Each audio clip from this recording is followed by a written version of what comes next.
ang pamangkin ni Princess Diana na matagal na nananahimik. Bakit siya nagsalita? At ano ang totoong mensahe sa likod nito?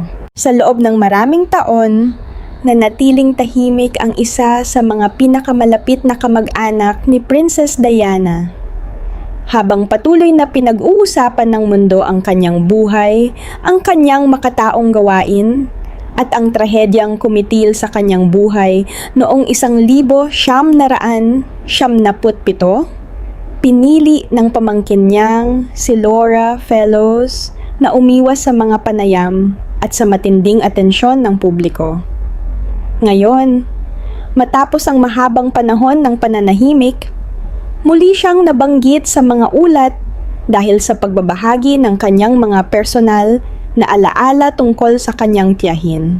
Ang kanyang naging pahayag ay muling nagbigay daan sa mga talakayan tungkol sa pamana ni Diana, sa epekto ng kanyang pagpanaw sa pamilya at sa patuloy na interes ng publiko sa kasaysayan ng maharlikang pamilya.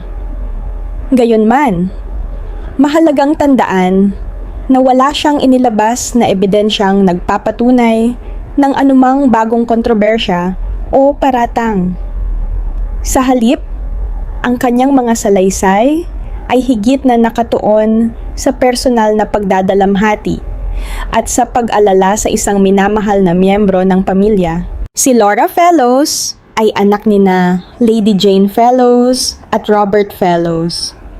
Bilang pamangkin ni Princess Diana, matagal na siyang konektado sa isa sa pinakakilalang pamilya sa United Kingdom. Gayunpaman, taliwas sa inaasahan ng marami, hindi niya piniling yakapin ang buhay na puno ng publisidad. Habang ang ibang miyembro ng pamilyang Spencer ay paminsan-minsang nagbibigay ng mga panayam o lumalahok sa mga pampublikong paggunita kay Diana, mas pinili ni Laura ang isang pribadong pamumuhay. Dumadalo siya sa mga pagtitipon ng pamilya at sumusuporta sa mga gawaing kawanggawa. Ngunit bihira siyang magsalita sa media. Ayon sa mga taong malapit sa pamilya, hindi kailanman naging tanda ng paglimot ang kanyang pananahimik. Sa halip, ito ay isang sinadyang hakbang upang maprotektahan ang kanyang pamilya at maiwasang madagdagan pa ang walang katapusang mga haka-haka tungkol kay Princess Diana. Mahigit 2 dekada na ang lumipas mula nang mangyari ang trahedya sa Paris noong Agosto 31, 1997.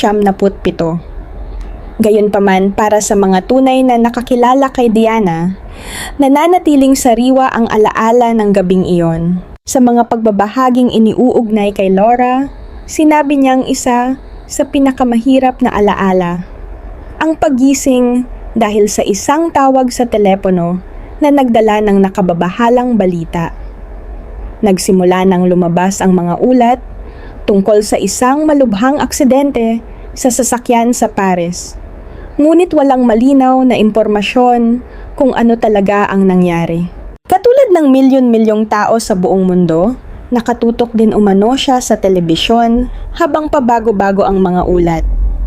May nagsasabing malubha lamang ang kondisyon ni Diana, samantalang ang iba naman ay nagsisimula ng magbanggit ng pinakamasamang posibilidad. Ang ilang oras ng paghihintay ay tila napakahaba, nang tuluyang makumpirma ang pagpanaw ni Princess Diana.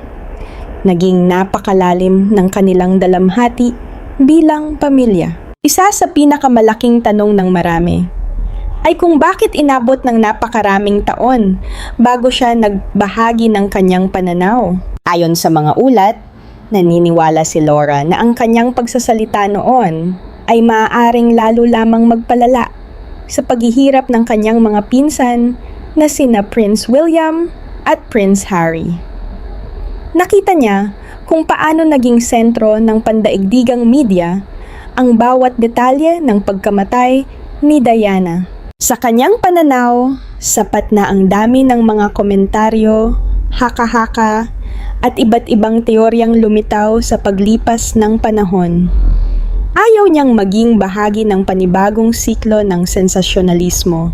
Sa halip, Hinayaan niyang ang kanyang ina na si Lady Jane Fellows at ang iba pang matatandang miyembro ng pamilya ang magsalita kung kinakailangan, habang siya naman ay nanatiling tahimik sa likod ng mga eksena. Habang lumilipas ang panahon, unti-unti ring nagbago ang kanyang pananaw. Pareho nang may sariling pamilya at responsibilidad sina Prince William at Prince Harry. Kasabay nito, patuloy ring bumabalik sa balita ang iba't ibang dokumentaryo, aklat at espesyal na programa tungkol kay Princess Diana.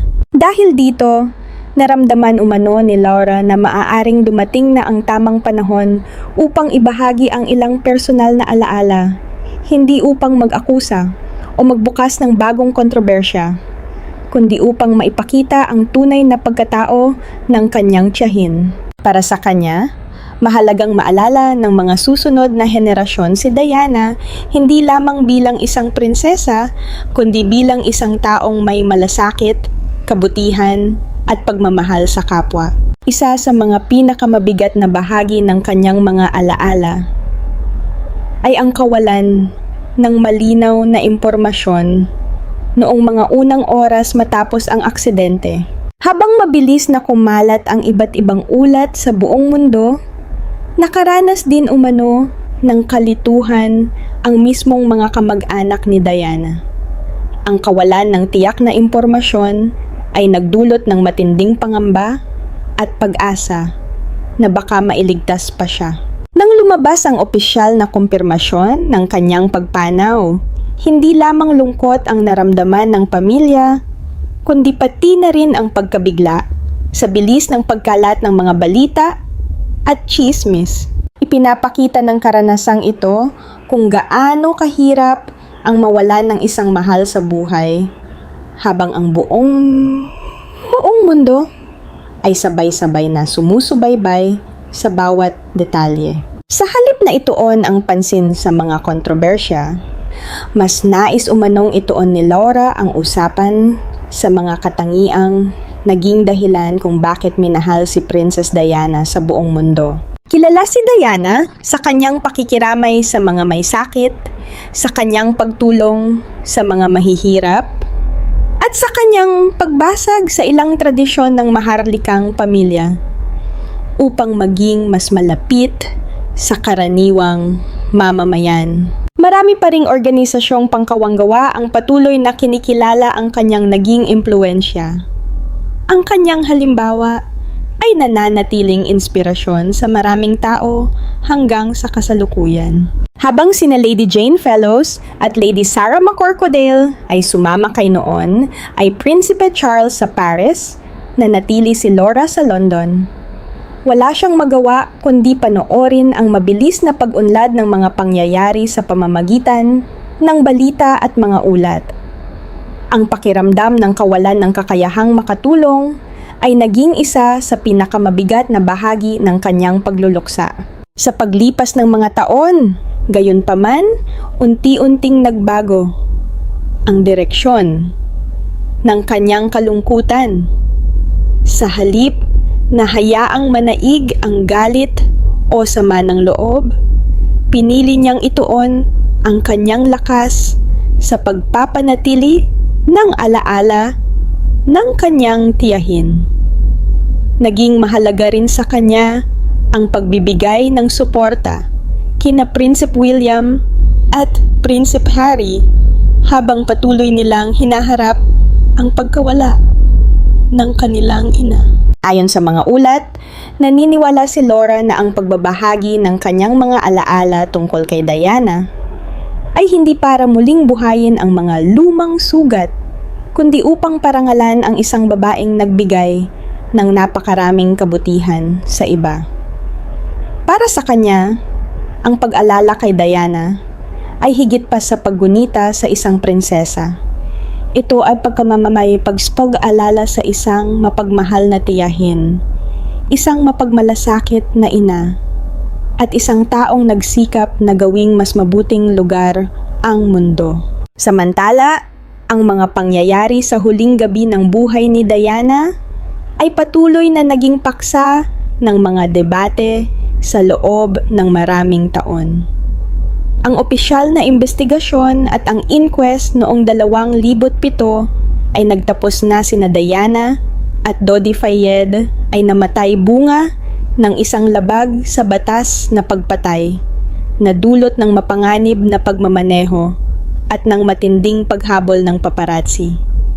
Gayunpaman, hindi nito tuluyang napawi ang mga haka-haka ng publiko.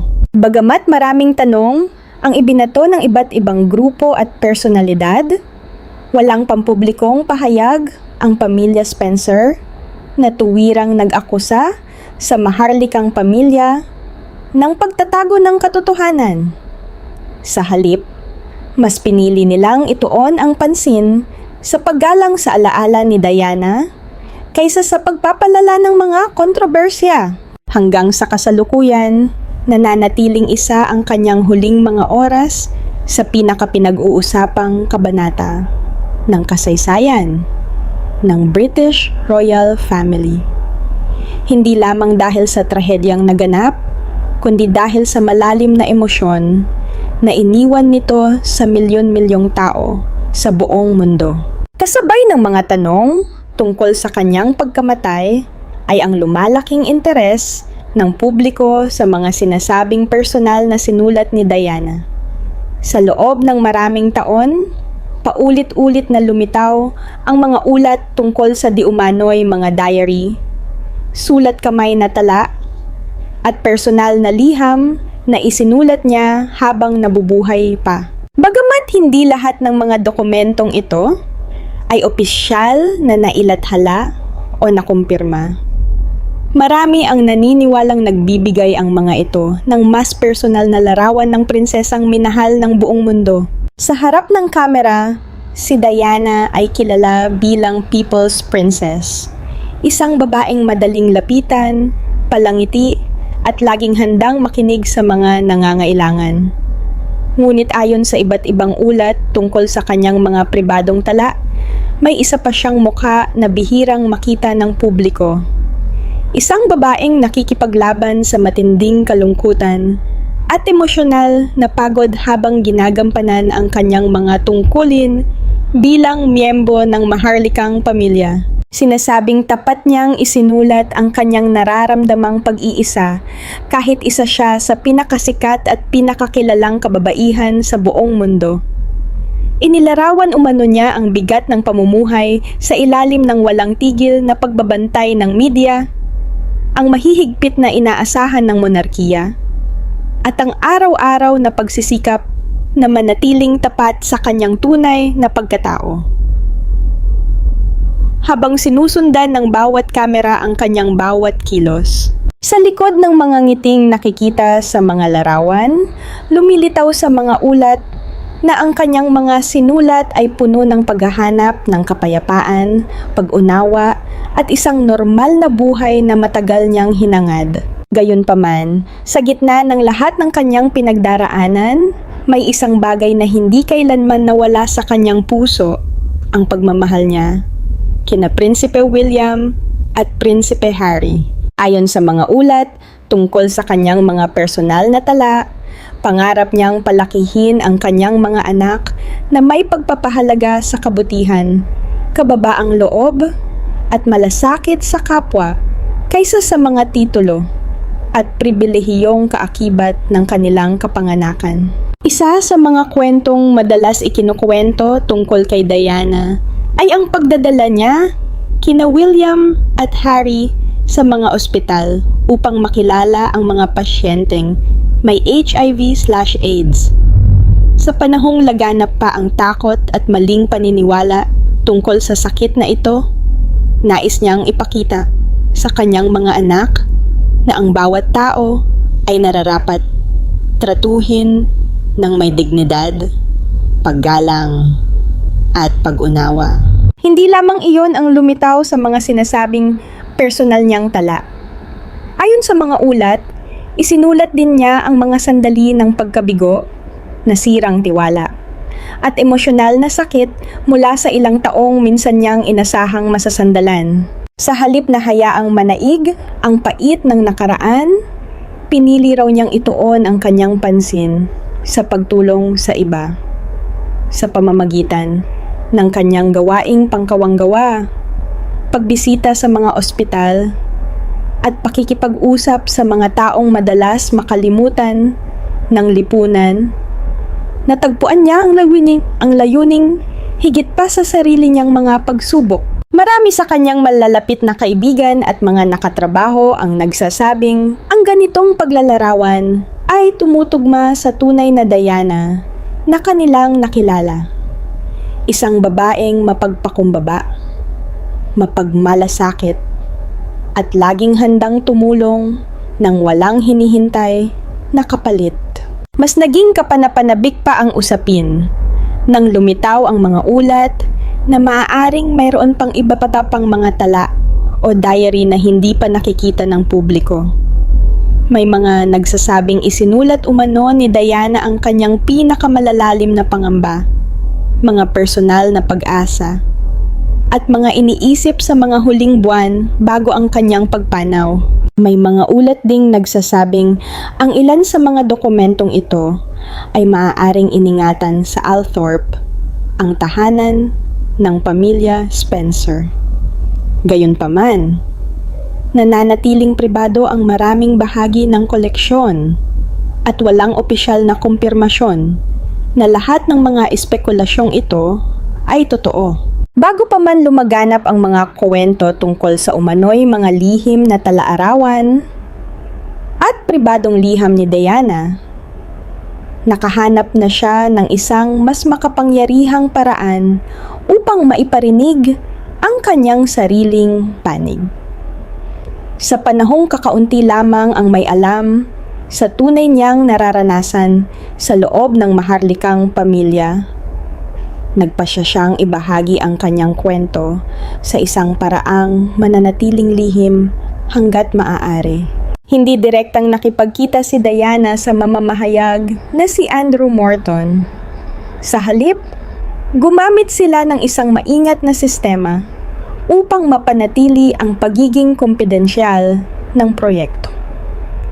Ang kanyang matalik na kaibigan na si Dr. James Colthurst ang nagsilbing tagapamagitan. Inihahanda ni Morton ang mahahabang listahan ng mga tanong at sa mga pribadong pagpupulong ay nire-record ni Colthurst ang mga sagot ni Diana gamit ang mga cassette tape. Pagkatapos nito ay tahimik niyang ipinapasa ang mga recording kay Morton upang maisulat ang aklat. Ang paraang ito ay nagbigay kay Diana ng pagkakataong magsalita nang malaya ng hindi agad nalalaman ng palasyo ang kanyang direktang pakikilahok. Isa itong hakbang na nangangailangan ng matinding pag-iingat sapagkat alam niyang maaaring magkaroon ito ng seryosong epekto sa kanyang relasyon sa maharlikang institusyon.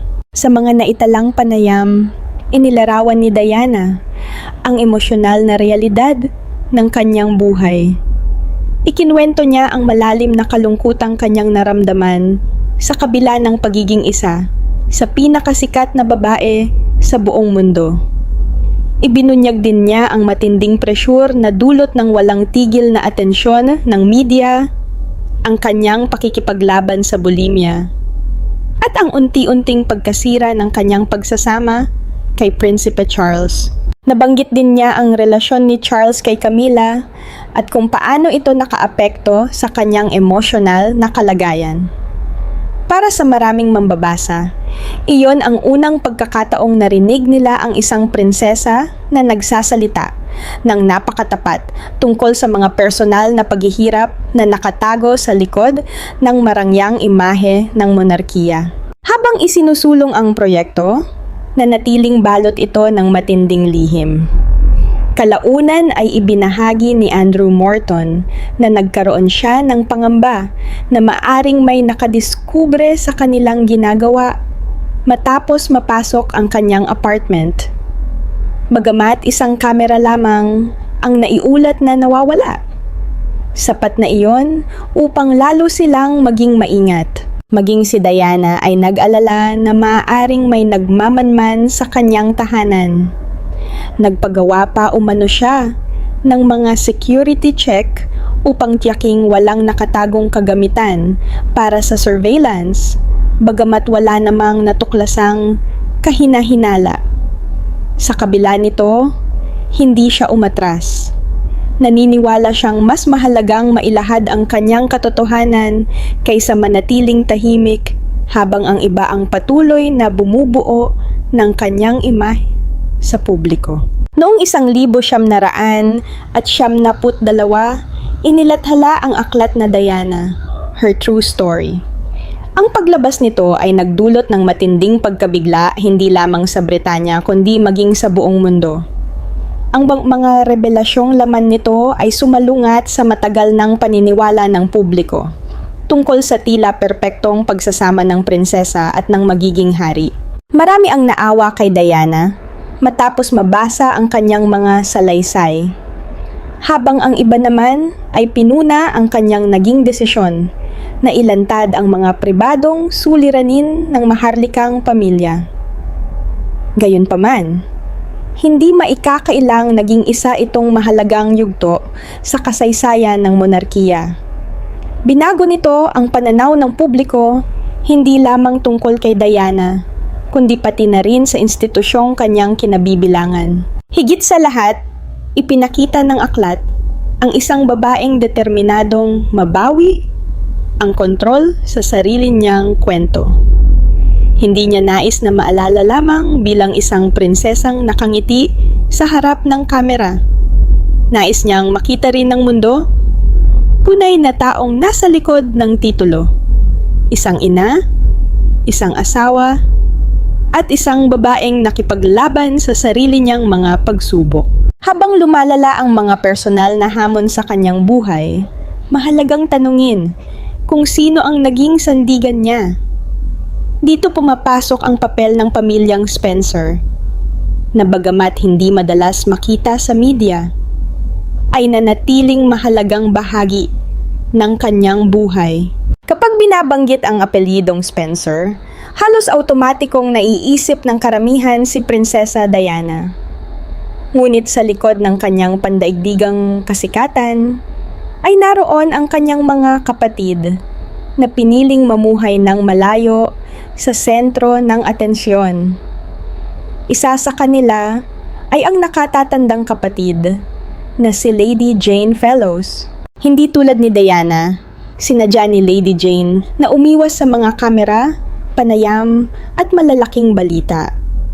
Hindi siya naging bahagi ng mga dokumentaryo tungkol sa kanyang kapatid at bihira siyang magbigay ng pampublikong pahayag.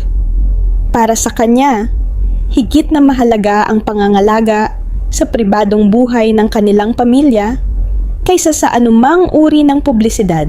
Sa paglipas ng mga taon, naging malinaw sa mga taong nakakakilala sa pamilya Spencer na ang kanyang katahimikan ay hindi nangangahulugang kawalan ng pagmamahal. Sa halip, ito ay sumasalamin sa kanyang matatag na katapatan at tahimik na lakas. Hindi niya kailanman hinangad ang pagkilala. Mas pinili niyang maging isang maaasahang kapamilya na laging handang tumulong kapag kinakailangan. Lalong naging mahalaga ang kanyang papel matapos ang trahedyang yumanig sa buong mundo noong 1997. Nang pumanaw si Prinsesa Diana sa Paris, isa si Lady Jane sa mga kaagad na nagtungo roon kasama ni Haring Charles III na nooy Prinsipe Charles pa lamang at ng kanilang kapatid na si Lady Sarah McCorquodale upang iuwi ang labi ni Diana sa Britanya. Habang milyon-milyong tao ang nagluluksa sa tinaguriang People's Princess, tahimik na pinasan ni Lady Jane ang napakabigat na responsibilidad bilang kapatid. Hindi siya nagbigay ng mahahabang panayam o emosyonal na talumpati sa media. Sa halip, pinili niyang harapin ang matinding dalamhati ng may dignidad at katahimikan. Sa libing ni Diana, si Lady Jane ang nagbasa ng isa sa mga pagbasa sa serbisyong panrelihiyon. Ang kanyang mahinahon, ngunit damdaming paghahatid ng mensahe ay nakaantig sa puso ng napakaraming nanonood sa buong mundo. Ipinakita nito ang lalim ng ugnayan nilang magkapatid at ang pagmamahal na hindi kailanman nawala sa kabila ng napakaraming pagsubok na kanilang pinagdaanan. Pagkatapos ng libing, hindi nagtapos ang kanyang papel sa pag-alala kay Diana. Sa halip na panatilihin ang alaala ng prinsesa sa pamamagitan ng madalas na pagharap sa media, ipinagpatuloy niya ito sa pamamagitan ng mga tahimik na gawa ng pagmamahal at suporta sa loob ng pamilya. Ang pamilyang Spencer ay nanatiling mahalagang bahagi rin ng buhay nina Prinsipe William at Prinsipe Harry. Sa paglipas ng mga taon, nagsilbi silang ugnayan ng magkapatid sa alaala ng kanilang ina. Bagamat hindi sila madalas makita sa mga balita, ang kanilang presensya ay nagbigay ng pagpapatuloy sa pamana ni Diana bilang isang mapagmahal na ina at anak. Sa likod ng mga balitang madalas nakatuon kina Prinsipe William at Prinsipe Harry, may isang miyembro ng pamilya Spencer na tahimik na nagsisilbing haligi ng pagkakaisa, si Lady Jane Fellowes. Bagamat bihira siyang makita sa harap ng kamera o marinig sa mga panayam, maraming tagamasid ng maharlikang pamilya ang naniniwalang malaki ang kanyang naging papel sa pagbibigay ng suporta sa dalawang anak ni Diana sa mga mahahalagang yugto ng kanilang buhay. Nanatiling malapit si Lady Jane kina William at Harry sa paglipas ng mga taon. Dumadalo siya sa mahahalagang pagtitipon ng pamilya Spencer at madalas na naroroon sa mga espesyal na okasyon ng kanilang buhay. Sa mga panahong puno ng kasiyahan, gayon din sa mga pagkakataong may mabibigat na pagsubok, isa siya sa mga kamag-anak na maaasahan ng magkapatid. Ayon sa maraming royal observers, ang kanyang mahinahong personalidad at kakayahang makinig ay naging dahilan upang magkaroon siya ng natatanging impluwensya sa loob ng pamilya. Hindi siya kilala sa pagbibigay ng matitinding pahayag o paghahanap ng pansin mula sa media. Sa halip, mas pinipili niyang magsilbing tahimik na gabay na nagtataguyod ng pag-unawa at pagkakaisa, lalo na sa mga panahong may tensyon sa loob ng pamilya. Hindi lamang kina William at Harry umiikot ang impluwensya ni Lady Jane. Ang kanyang anak na si Laura Fellowes ay napiling maging isa sa mga ninang ni Prinsesa Charlotte. Ang pagpiling ito ay itinuturing ng marami bilang patunay na nananatiling matatag ang ugnayan sa pagitan ng pamilya Spencer at ng mas batang henerasyon ng maharlikang pamilya. Sa kabila nito, nananatiling pribado si Lady Jane. Hindi niya hinahangad ang kasikatan, ngunit marami ang naniniwalang ang kanyang tahimik na pamumuno, malalim na malasakit, at walang sawang pagmamahal sa pamilya ang patuloy na nagpoprotekta sa pamana ni Diana at nagbibigay ng inspirasyon sa pagkakaisa kapag ito ang higit na kinakailangan. Ang pagmamahal ng pamilya Spencer kay Diana ay hindi natapos sa araw ng kanyang pagpanaw. Sa halip, lalo pa nilang pinahalagahan ang pagpapanatili ng kanyang alaala. Isa sa pinakamahalagang simbolo nito ay ang Althorp House, ang makasaysayang tahanan ng pamilya Spencer at ang lugar kung saan inihimlay si Diana. Matatagpuan ang kanyang puntod sa isang maliit na isla sa gitna ng Oval Lake sa loob ng malawak na lupain ng Althorp. Ang lokasyong ito ay pinili upang mapanatili ang katahimikan at dignidad ng kanyang huling hantungan. Hindi ito bukas para sa publiko. Isang desisyong ginawa upang maprotektahan ang kanyang alaala laban sa labis na pagdagsa ng mga bisita at mapanatili ang paggalang sa kanyang pahingahan. Sa kabilang banda, maaaring bumisita ang publiko sa Althorp House sa piling mga panahon ng taon. Doon ay may memorial exhibit na naglalaman ng mga larawan, personal na alaala, at impormasyon tungkol sa buhay ni Diana. Para sa maraming bumibisita, ang lugar ay hindi lamang isang makasaysayang ari-arian, kundi isang simbolo ng kanyang kabutihan, malasakit, at pagmamahal sa mga tao. Gayunpaman, ayon sa ilang ulat at obserbasyon, may magkakaibang pananaw sa loob ng pamilya Spencer kung paano pinakamainam na mapapanatili ang kanyang pamana. Hindi ito nangangahulugang may alitan, kundi nagpapakita lamang na bawat isa ay may sariling pananaw kung paano maipapasa ang kanyang kwento sa mga susunod na henerasyon. Pinaniniwalaang nagsimula ang iba't ibang pananaw na ito bago pa man ang trahedyang sinapit ni Diana. Matapos ang paghihiwalay ng kanilang mga magulang, naging lubhang mapag-aruga sina Lady Sarah McCorquodale at Lady Jane Fellows sa kanilang nakababatang kapatid. Lagi silang nasa kanyang tabi sa mga panahong puno ng pagsubok at pagbabago. Nang pakasalan ni Diana, si noon ay Prinsipe Charles. Tuluyang nagbago ang buhay ng buong pamilya Spencer. Bigla silang napabilang sa matinding atensyon ng publiko at media. Dahil dito, bawat magkakapatid ay natutong protektahan hindi lamang ang kanilang pribadong buhay, kundi pati na rin ang dignidad at alaala ni Diana. Sa paglipas ng panahon, magkakaiba rin ang naging landas ng bawat isa. Si Lady Sarah ay higit na nakatuon sa mga gawaing pangkawanggawa na sumasalamin sa malasakit na ipinakita ni Diana noong siya ay nabubuhay. Si Lady Jane naman ay piniling mamuhay ng tahimik at malayo sa mata ng publiko. Samantala, ang kanilang kapatid na si Charles Spencer, ang ika-9 na Earl Spencer, ang nagmana ng responsibilidad sa pamamahala ng Althorp House.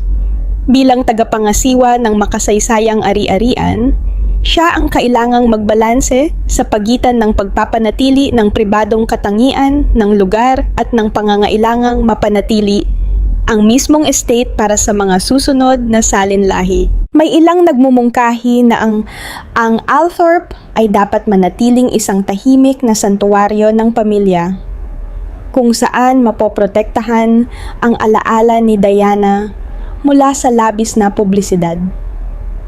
Sa kabilang banda, mayroon ding naniniwalang mahalagang manatiling bukas ang ilang bahagi ng estate sa mga bisita upang magkaroon ng pagkakataon ang mga tao mula sa iba't ibang panig ng mundo na magbigay galang at higit pang makilala ang kanyang makataong pamana. Ayon sa mga ulat, mas pinapaboran ni Lady Jane ang mas pribadong paraan ng pag-alala kay Diana. Samantalang binibigyang diin naman ni Lady Sarah ang pagpapanatili ng mga adhikain at pagpapahalagang makatao ng kanilang kapatid. Samantala, si Charles Spencer ay kailangang timbangin ang mga pananaw na ito habang isinasaalang-alang ang praktikal na pangangailangan sa pangangalaga ng Althorp House. Sa kabila ng iba't ibang pananaw, nananatiling nagkakaisa ang pamilya Spencer sa kanilang layunin. Ang tiyaking hindi malilimutan ang tunay na pagkatao ni Diana. Hindi lamang bilang isang prinsesa na hinangaan ng buong mundo, kundi bilang isang anak, kapatid, ina, at taong buong pusong nagmalasakit sa kapwa. Isa sa mga muling nagbigay liwanag sa bahaging ito ng kasaysayan ay ang pagbabahagi ni Laura Fellowes ng kanyang mga alaala tungkol sa emosyonal na epekto ng pagkamatay ng kanyang tiyahin.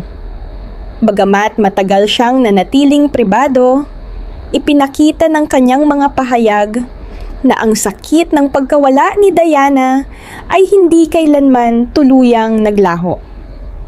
Para kay Laura, ang paglipas ng panahon ay hindi nangangahulugan ng paglimot, kundi ng pagkatutong mabuhay habang dala ang alaala ng isang taong minahal ng buong pamilya.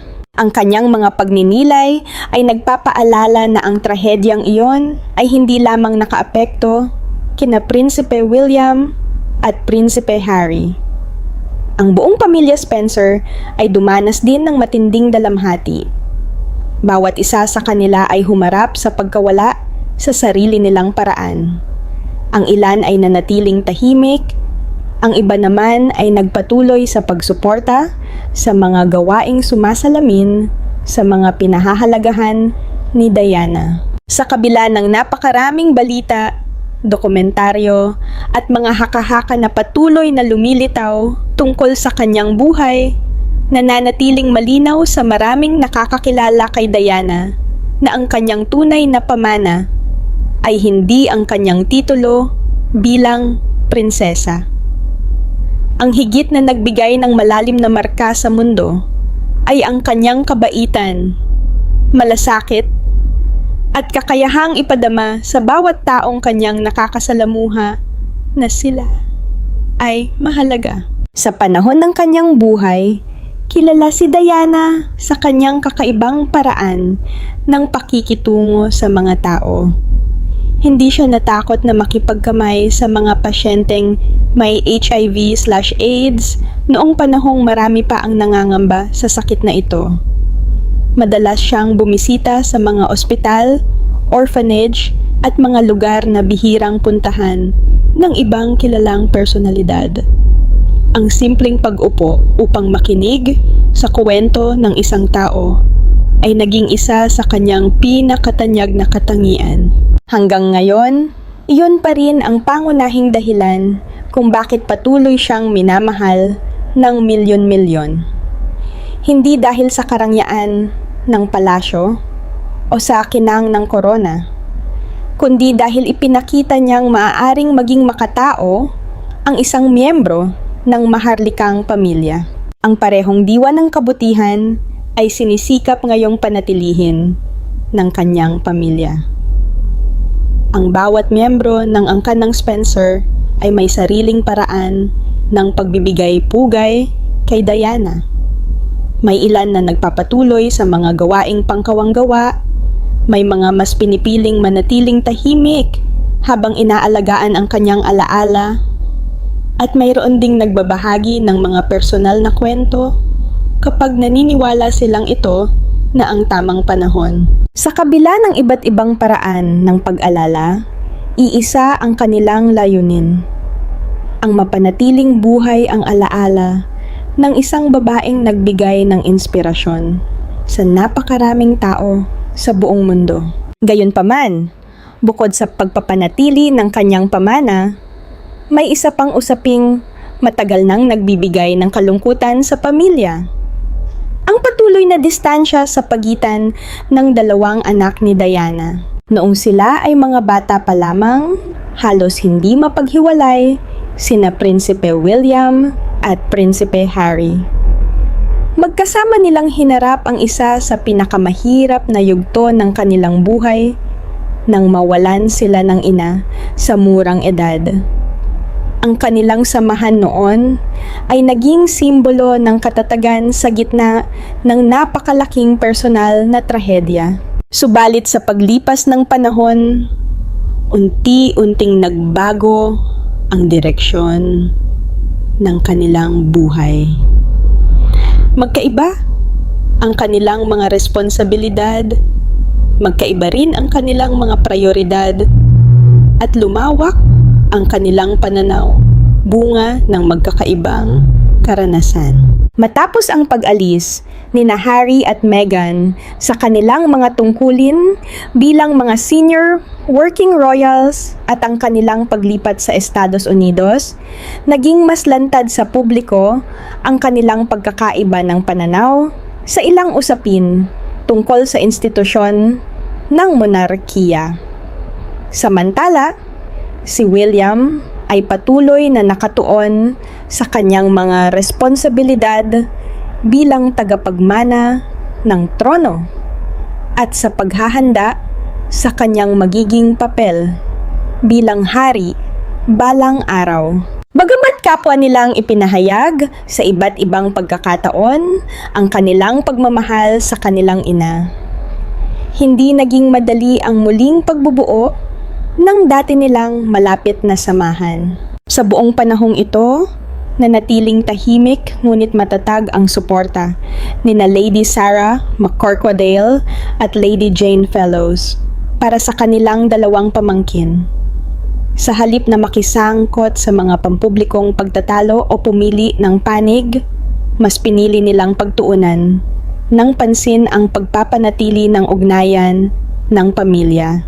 Patuloy na sinuportahan ni Lady Sarah ang iba't ibang gawaing pangkawanggawa na sumasalamin sa habag na ipinakita ni Diana noong siya ay nabubuhay pa. Samantala, si Lady Jane ay patuloy na dumadalo sa mahahalagang pagtitipon ng pamilya at mga paggunita kay Diana, kabilang ang mga kasalan, binyag, serbisyong panrelihiyon, at iba pang makabuluhang okasyon. Dahil sa kanilang mahinahon at balanseng pag-uugali, nagkaroon sila ng reputasyon bilang mga taong inuuna ang pagkakaisa ng pamilya kaysa sa pansariling interes o pansin ng media. May ilang pagkakataon ding nagabigay ng pag-asa sa mga tagamasid ng maharlikang pamilya. Nang pumanaw si Lord Robert Fellows, asawa ni Lady Jane, parehong dumalo sina William at Harry sa kanyang libing upang magbigay galang. Bagamat iniulat ng ilang media na nanatili silang seryoso at hindi gaanong nag-usap, ang simpleng presensya nilang dalawa sa iisang lugar ay nagbigay ng pag-asang hindi pa tuluyang napuputol ang ugnayan ng magkapatid. Gayon din, sa pagbubukas ng estatwa ni Prinsesa Diana noong 2021, muling nagsama ang magkapatid upang parangalan ang kanilang ina.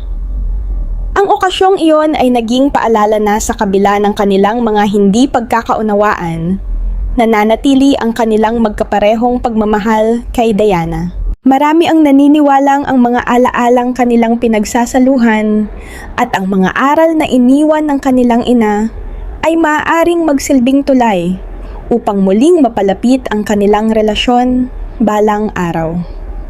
Gayunpaman, kung kailan ito mangyayari, ay nananatiling hindi tiyak. Kasabay nito, lumitaw rin ang mga tanong kung paano tutugon ang maharlikang pamilya sa mga bagong pahayag at alaalang ibinabahagi ni Laura Fellows. Mahalagang tandaan na sa kasalukuyan ay walang opisyal na pahayag o ebidensyang nagpapakita na binalaan o pinigilan si Laura Fellows ng Buckingham Palace dahil sa kanyang mga pananaw.